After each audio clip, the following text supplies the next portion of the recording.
Great. Good to see you guys. Yeah. Hi there. Miss you. So nice. Yeah. So how are we doing? I mean, I know it's tough times at the moment, and so I'm very glad to be able to reach out, and we'll talk about something good, something interesting, something new. So this piece, it was from 2018. How did it come about? How long have you guys known each other? Where was the premiere? When was the premiere? All these One questions. question at a time. One question at a time. So how long have you guys known each other? We met each other first time in Luxembourg in the festival Die Kirche. Yes.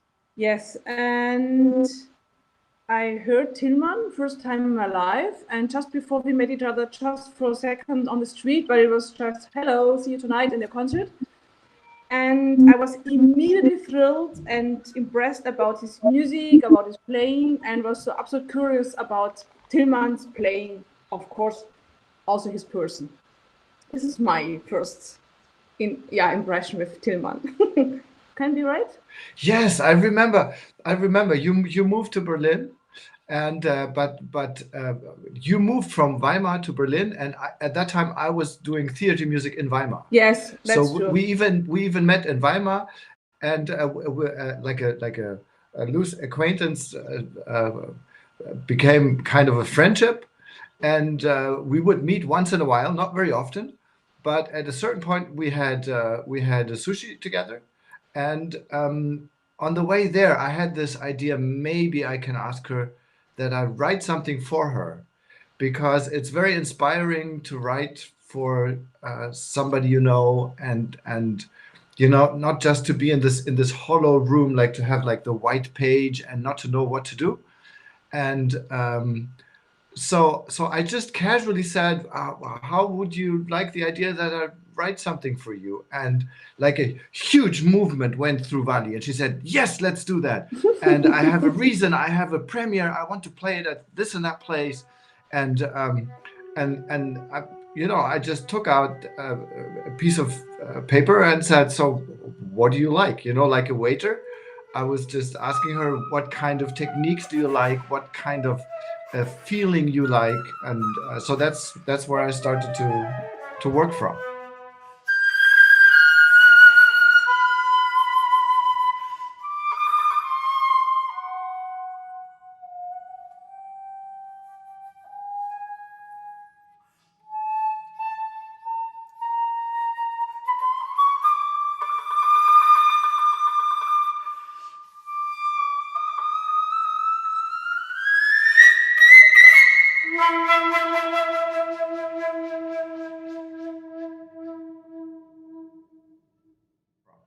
Yeah, but I see that because you've got in this piece, I counted.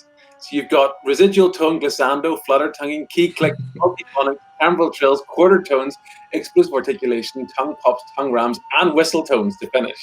Amazing. So that's 11 techniques. Yeah. I love the number 11.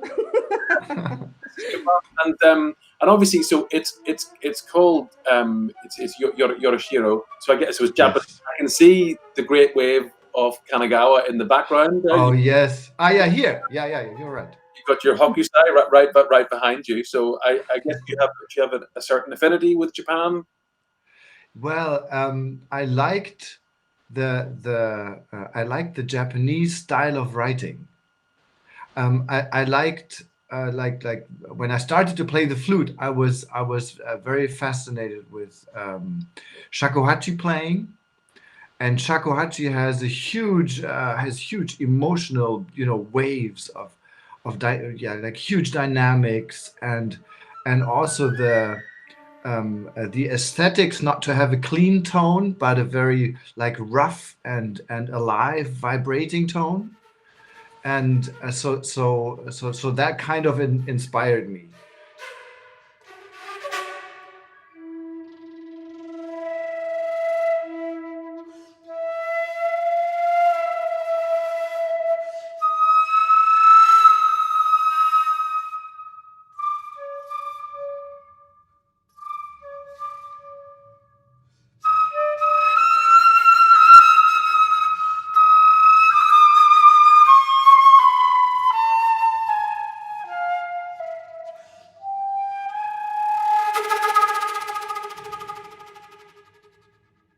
Wally wanted to have something that used modern techniques and was kind of like making an impression, like have a piece that is colorful and strong. So and the challenge for me, and challenging, yes. Not only technique, also sound for phrasing, to sing and to use all the colors we have on the flute, also many of them, many more. Yeah, for sure. Yes. To impress music. Wally, do you have a certain affinity with Japan as well? I know you go there. You've been there many times, but do you feel like you have an affinity with Japan also? I love to travel to Japan, also to be there, and I love to go in these gardens. And I think for me always these extremely different kind of styles of life, of the super busy people and very disciplined people. On the other hand, you see these gardens and the trees and the Zen gardens and the stones, and everything is super beautiful. But if you go with your eyes in the stones and you can give up your concentration for the normal things, for the reality, you can go flying. As it's for me always, you sit everywhere and you sit and look for hours in these stones, and you can, and the first time you see these stones are perfect in the garden. You see every stone is on the perfect place. But in the moment you start a kind of meditation, you can fly and you go in, and then you lose the reality, and this I love, I have to say.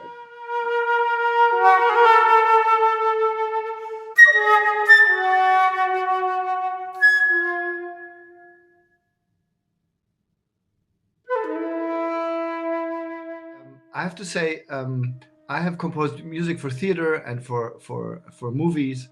And when I take a commission and somebody says I need something, usually I try to fulfill and try to guess what the person needs, and then that's kind of that's like another factor besides making beautiful music. In your case, whenever I sent you something, all your reactions were positive. There was never I don't like it, or this is not the style, or whatever. You were always supportive, but supportive in a way that it was not like wishy-washy. I don't tell you what I think, but I don't know. It was always great fun to get critique from you and to get ideas, and I'm trying to copy the way you talk to me. I'm trying to copy now in my own work, like to give people my opinion, but at the same time be welcoming all the time. That's very special to me. Useful skills, I think. Very useful. Cool. Thank you. Sounds Great. good. So shall we tell people what yori-shiro is? Well, I looked it up. So it's something. It's an object that attracts spirits. Is that right? In Shinto. Yes. Well, the thing is that the Japanese culture has like hundreds or even thousands of ghosts, and the problem for them is they live like in a parallel universe or in a parallel world, and they cannot manifest for a long time. You know, like in our culture, a ghost can be in a castle for hundreds of years because something went wrong, you know? And with them, it's rather, there's like the material world and we all live in here, and sometimes a ghost will appear. And if it would like to stay here longer, it will need a place. This place can be a rock formation, or it can be a tree, or even many times it's kind of a string, like a huge woven string that they put on a tree. And in these strings, somehow the ghost can stay. I'm not Japanese. I have no idea how that works, the technicality, but also it could be any kind of pot or even a pipe. And we play All pipes. flutes. And the flute is a pipe, so if you play the piece right, maybe a ghost will manifest in your flute. Yeah, well, I mean, it's very evocative. I think that with the effects that are happening, and like you said, like I can hear the waves, and I can hear. It's very evocative, very expressive, and very otherworldly. So I think this is definitely it captures the attention and the imagination in this way. So congratulations on that for both. Excellent performance, excellent piece. So